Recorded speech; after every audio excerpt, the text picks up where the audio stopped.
প্রিয় শিক্ষার্থীরা, আশা করছি তোমরা সবাই ভালো আছো। জীববিজ্ঞান দ্বিতীয় পত্রের অনলাইন ক্লাসে তোমাদেরকে স্বাগত জানাচ্ছি। আমরা আজকে আলোচনা করব জীববিজ্ঞান দ্বিতীয় পত্রের তৃতীয় অধ্যায় থেকে, যেটা শিরোনাম হচ্ছে মানব শারীরতত্ত্ব, পরিপাক ও শোষণ। এই ক্লাসের শেষে তোমরা মুখগহ্বরে খাদ্য পরিপাকের যান্ত্রিক ও রাসায়নিক প্রক্রিয়া ব্যাখ্যা করতে পারবে। আমরা বিভিন্ন ধরনের খাদ্য গ্রহণ করে থাকি। এ সকল খাদ্য আমাদের দেহে বিভিন্ন ধরনের পুষ্টি যোগায়। এছাড়া দেহের বিভিন্ন জৈবনিক কার্য পরিচালনা করা, শক্তি সরবরাহ করা, দৈহিক মানসিক বৃদ্ধি অব্যাহত রাখা, রোগ জীবাণুর আক্রমণ থেকে দেহকে রক্ষা করা সহ বিভিন্ন কাজ করে থাকে। তো যে খাদ্যটা আমরা গ্রহণ করি সে খাদ্যটা কোষের উপযোগী হতে এটা পরিপাকের প্রয়োজন। তো আমাদের জানতে হবে পরিপাক কী। পরিপাক মূলত একটি জৈব রাসায়নিক প্রক্রিয়া, এবং যে জৈব রাসায়নিক প্রক্রিয়ায় গৃহীত বিভিন্ন জটিল খাদ্যদ্রব্য বিভিন্ন হরমোনের প্রভাবে ও এনজাইমের সহায়তায় ভেঙে দেহের শোষণ উপযোগী সরল উপাদানে পরিবর্তিত হয়, তাকে পরিপাক বা ডাইজেশন বলে। যে তন্ত্রের মাধ্যমে খাদ্যবস্তুর পরিপাক ও শোষণ প্রক্রিয়া সম্পন্ন হয়ে থাকে তাকে বলা হয় পরিপাক তন্ত্র। পরিপাক প্রক্রিয়াটি মূলত দুভাবে হতে পারে, একটা হচ্ছে যান্ত্রিক পরিপাক এবং আরেকটি হচ্ছে রাসায়নিক পরিপাক। পরিপাকের সময় যে প্রক্রিয়ায় গৃহীত খাদ্যটা চর্বণ, গলাধঃকরণ, পৌষ্টিক নালী অতিক্রমের সময় বিভিন্ন পেশল সঞ্চালনের ফলে অতি ক্ষুদ্র ক্ষুদ্র টুকরায় পরিণত হয় এবং এনজাইমের ক্রিয়াতলের বৃদ্ধি ঘটিয়ে পরিপাকযোগ্য হয়, তাকে যান্ত্রিক পরিপাক বলে। অর্থাৎ কোনো ধরনের এনজাইম ব্যবহার না করে পৌষ্টিক নালীর সংকোচন, প্রসারণ, চর্বণ, গলাধঃকরণ, লালার সাথে মিশ্রিতকরণ প্রভৃতি প্রক্রিয়ায় যে পরিপাকটা সম্পন্ন হয় তাকে বলা হয় যান্ত্রিক পরিপাক। অন্যদিকে গৃহীত খাদ্যের যে পরিপাকযোগ্য অংশ, এটা যান্ত্রিক পরিপাকের পরপরই পরিপাক নালীর বিভিন্ন অংশে অ্যাসিড, ক্ষার ও এনজাইমের সাহায্যে রাসায়নিক ভাঙনের মাধ্যমে দেহের শোষণ উপযোগী হয়, সেটাকে বলা হচ্ছে রাসায়নিক পরিপাক। তাহলে পরিপাক কি আমরা জানলাম, পরিপাক কয় ধরনের এবং কি কি এটা আমরা জানলাম। আমাদের গ্রহণ করা অধিকাংশ খাদ্য, শর্করা, আমিষ ও স্নেহ, এগুলো বৃহৎ জটিল অণু হিসেবে গৃহীত হয়, যা ক্ষুদ্রতম অণুতে বিশ্লিষ্ট না হওয়া পর্যন্ত দেহের কোনো কাজে আসে না। বাকি যে উপাদানগুলো রয়েছে, ভিটামিন, খনিজ লবণ ও পানি, এগুলো কোষে সরাসরি গৃহীত হতে পারে, সেজন্য এগুলোর পরিপাকের প্রয়োজন হয় না। কিন্তু এই যে শর্করা, আমিষ ও স্নেহ, এগুলো পরিপাকের প্রয়োজন হয়। রাসায়নিকভাবে বিভিন্ন এনজাইমের সহায়তায় খাদ্যের জটিল অণুগুলো দেহের গ্রহণ উপযোগী ক্ষুদ্রতম সরল কণায় পরিণত হয়। নিচের ছকে খাদ্যের উপাদানগুলোর পরিপাককারী এনজাইমের এবং উৎপন্ন দ্রব্যের কথা বলা হয়েছে। আমরা যে ভাত, রুটি, চিনি, শাকসবজি প্রভৃতি শর্করা জাতীয় খাদ্য গ্রহণ করে থাকি, এগুলো অ্যামাইলোলাইটিক এনজাইমের মাধ্যমে পরিপাক হয়ে গ্লুকোজ উৎপন্ন করে এবং গ্লুকোজটা দেহকোষের ব্যবহার উপযোগী হয়। অ্যামাইলোলাইটিক এনজাইমের মধ্যে রয়েছে টায়ালিন, অ্যামাইলেজ, মল্টেজ, সুক্রেজ প্রভৃতি। আমরা গ্রহণ করি মাছ, মাংস, ডাল সহ বিভিন্ন আমিষ জাতীয় খাদ্য, এগুলো প্রোটিওলাইটিক এনজাইম পরিপাক করে এগুলোকে অ্যামিনো অ্যাসিডে রূপান্তরিত করে, যা দেহকোষের গ্রহণ উপযোগী হয়। প্রোটিওলাইটিক এনজাইম হচ্ছে পেপসিন, ট্রিপসিন, কাইমোট্রিপসিন, অ্যামিনোট্রিপসিন প্রভৃতি। এছাড়া ভোজ্য তেল, ঘি, মাখন, বিভিন্ন ধরনের চর্বি, এগুলো লাইপোলাইটিক এনজাইমের ক্রিয়ায় ফ্যাটি অ্যাসিড ও গ্লিসারলে রূপান্তরিত হয়। লাইপোলাইটিক এনজাইমের মধ্যে রয়েছে লাইপেজ, ফসফোলাইপেজ, কোলেস্টেরল প্রভৃতি। তো এগুলো এনজাইমের উপস্থিতিতে কিন্তু খাদ্যগুলো সরল, তরল ও দেহকোষের গ্রহণ উপযোগী বস্তুতে পরিণত হচ্ছে। এটাই মূলত পরিপাক। মুখগহ্বরে খাদ্য মূলত দুভাবে পরিপাক হয়ে থাকে, একটা হচ্ছে যান্ত্রিক প্রক্রিয়ায় পরিপাক হয়ে থাকে, আরেকটা হচ্ছে রাসায়নিক প্রক্রিয়ায় পরিপাকটা হয়ে থাকে। প্রথমেই মুখগহ্বরে, মুখছিদ্রের পরেই যে গহ্বর সেটা হচ্ছে মুখগহ্বর। তো এই মুখগহ্বরে খাদ্যের যান্ত্রিক পরিপাকটা কীরকম হয় সেটা আমরা দেখি। আমরা খাদ্য গ্রহণের পরপরই সেটা কী করি, চর্বণ করি এবং চর্বণের পর তা গলাধঃকরণ করি। তো এই কাজটি মূলত মুখগহ্বরেই সম্পন্ন হয়ে থাকে। এখানে একটি ছবি দিয়েছি, তোমরা দেখছো। প্রথম ছবিটাতে নাসা গহ্বর, মুখগহ্বর, জিহ্বা, লালাগ্রন্থি ও এপিগ্লটিস বা উপজিহ্বার অবস্থান দেখানো হয়েছে। দ্বিতীয় ছবিটাতে মানুষের বিভিন্ন ধরনের দাঁত, যেমন সামনে যে সমান দাঁতগুলো রয়েছে এগুলো হচ্ছে কর্তন দাঁত, তারপরে যে দাঁতটার শীর্ষ একটু তির্যক সেটাকে বলা হচ্ছে ছেদন দাঁত, ছেদন দাঁতের পরে দুটো অগ্রপেশন দাঁত এবং তিনটে পেশন দাঁতের অবস্থান দেখানো হয়েছে। এছাড়া জিহ্বা ও আলজিহ্বাও দেখানো হয়েছে। তো প্রথমেই খাদ্যটা গ্রহণের পরে আমরা কি করি, চিবাই বা চর্বণ করি। তো মানুষের মুখগহ্বরের ঊর্ধ্ব নিম্ন চোয়ালে অবস্থিত যে দাঁতগুলো সেগুলো চর্বণে ভূমিকা রাখে। প্রাপ্তবয়স্ক মানুষের প্রত্যেক চোয়ালে 16টি করে মোট 32টি দাঁত থাকে। তো প্রতিটি চোয়ালের অর্ধেক অংশে, যদি আমরা চোয়ালটাকে অর্ধেক ভাগে ভাগ করি, যে 16টির মধ্যে উপরের চোয়ালে হচ্ছে 16টি, নিচের চোয়ালে হচ্ছে 16টি, উপরের চোয়ালের অর্ধেকে যে দাঁতগুলো রয়েছে, দুটি রয়েছে কর্তন দাঁত, একটি রয়েছে ছেদন দাঁত, ছেদন দাঁতের পরে দুটি অগ্রপেশন এবং চোয়ালের পাশে 3টি পেশন দাঁত রয়েছে। কর্তন যে দাঁতগুলো রয়েছে, এই কর্তন দাঁতটা মূলত খাদ্যকে কাটতে ছিঁড়তে সাহায্য করে।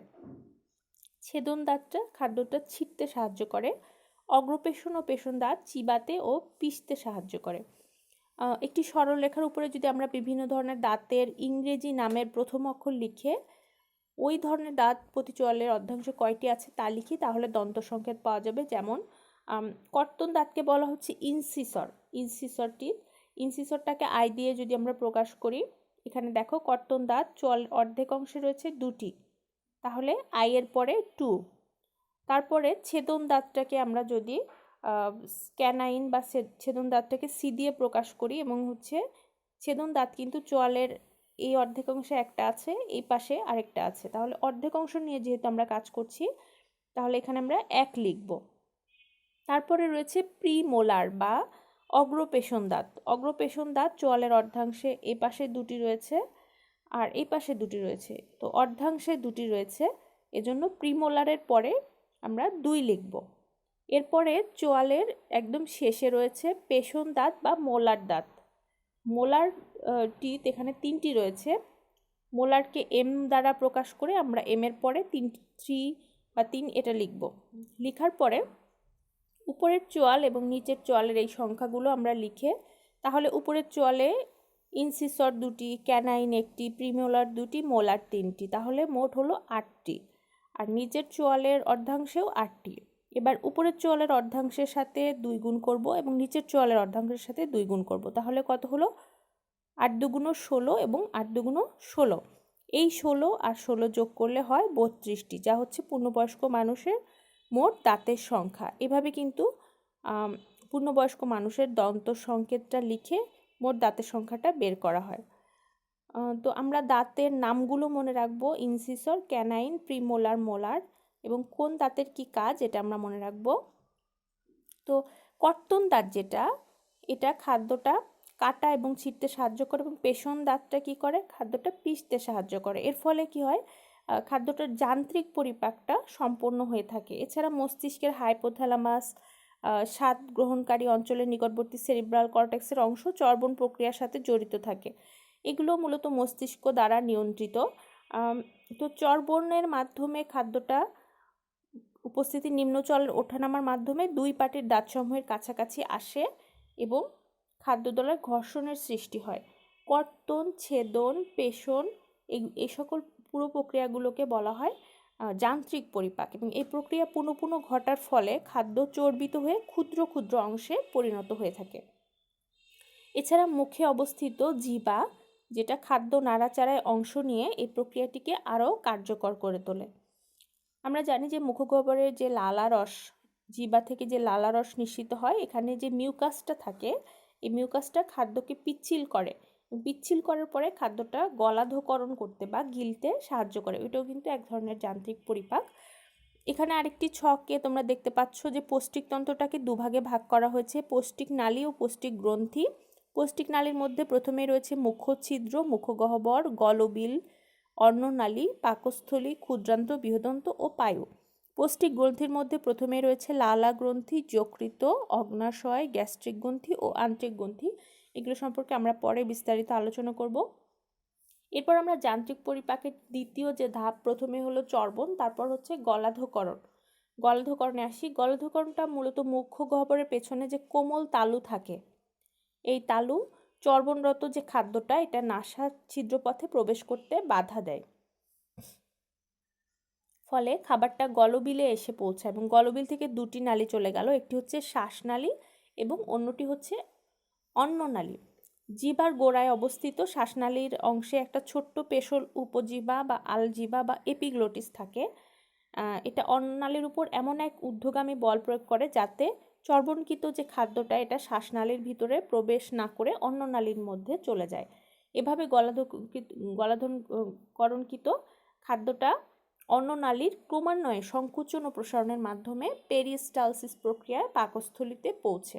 এটা হচ্ছে গলাধকরণ প্রক্রিয়া। তাহলে খাদ্যের যান্ত্রিক পরিপাকটা আমরা মনে রাখবো যে কিভাবে খাদ্যটা কর্তন, ছেদন, পেষণ, তারপরে হচ্ছে মিউকাসের সাথে মিশ্রিত হয়ে গলাধকরণের মাধ্যমে খাদ্যটা যান্ত্রিকভাবে পরিপাক হচ্ছে। এরপর মুখগহ্বরে খাদ্য পরিপাকের রাসায়নিক প্রক্রিয়াটা আমরা দেখব। মুখের দুপাশে 3 জোড়া লালা গ্রন্থি রয়েছে। দুপাশে কানের নিচে যে জোড়া লালা গ্রন্থি রয়েছে সেটাকে বলা হচ্ছে প্যারোটিড গ্রন্থি। নিচের চোয়ালের ভেতর দিকে থাকছে সাবম্যান্ডিবুলার গ্রন্থি এবং জিহ্বার তলায় থাকছে সাবলিঙ্গুয়াল গ্রন্থি। তো এই 3 জোড়া লালাগ্রন্থি মুখের দুপাশে থাকছে। এগুলো লালাগ্রন্থি থেকে নিঃসৃত যে রস সেটাকে বলা হয় লালা। এই লালাটা মূলত গন্ধ স্বাধীন কিন্তু সামান্য অম্লীয় ও পিচ্ছিল। এতে পানির পরিমাণটা বেশি থাকে 95% এবং 0.5% থাকে ইলেকট্রোলাইট ও প্রোটিন। তো এই লালারসে পিচ্ছিলকারক মিউকাস পদার্থ ছাড়াও টায়ালিন ও মল্টেজ নামক দুটি এনজাইম থাকে। তো মুখগহ্বরে যখন চর্বণ প্রক্রিয়াটা চলতে থাকে তখন এই এনজাইম ক্রমাগত জিহ্বার সঞ্চালনে খাদ্যের সাথে মিশতে থাকে। মিউকাসের মাধ্যমে খাদ্যটা পিচ্ছিল হয়। পিচ্ছিল হওয়ার পরে খাদ্যটা এই যে লালার মধ্যে যে এনজাইমটা থাকে টায়ালিন, এই টায়ালিনটা কি করে জটিল শর্করা জাতীয় খাদ্যকে ভেঙে মল্টোজে রূপান্তর করে। তাহলে আমরা যে সকল জটিল শর্করা জাতীয় খাদ্য, ভাত, রুটি, সবজি এগুলো খাচ্ছি, এগুলোকে টায়ালিন নামক এনজাইম মল্টোজে রূপান্তর করছে এবং এই টায়ালিন থাকছে কোথায়? মুখগহ্বরের লালারসে।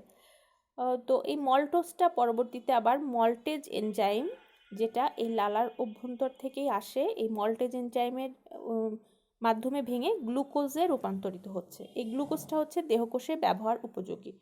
অন্যদিকে মিউকাস খাদ্যটা পিচ্ছিল করে ও তা গলাধকরণে বা গিলতে সাহায্য করে। এছাড়া মিউকাস মুখগহ্বর ও খাদ্যনালীর দেওয়ালকে পরিপাক ক্রিয়া হতে রক্ষা করে, ফলে খাবার সহজেই পেরিস্টালসিস প্রক্রিয়ায় অন্ননালী অতিক্রম করে পাকস্থলিতে পৌঁছে যায়। আমরা এখানে একটি জিনিস মনে রাখবো, মুখগহ্বরে শুধুমাত্র শর্করা জাতীয় খাদ্যের রাসায়নিক পরিপাক হয়, কিন্তু আমিষ ও স্নেহ জাতীয় খাদ্যের কোনো পরিপাক মুখগহ্বরে হয় না। এটা আমরা মনে রাখবো। তাহলে যদি প্রশ্ন আসে যে মুখগহ্বরে খাদ্যের যান্ত্রিক ও রাসায়নিক পরিপাক বর্ণনা করো, তাহলে আমরা যান্ত্রিক পরিপাকটা যেভাবে বলেছি এভাবে আলোচনা করব এবং রাসায়নিক পরিপাকটা এখানে মিউকাস, টায়ালিন, মল্টেজ এগুলোর কাজ সহ আলোচনা করব। তো আজকে এই পর্যন্তই। তোমরা সবাই ভালো থাকবে। পরবর্তী ক্লাসে আবার কথা হবে। ধন্যবাদ সবাইকে।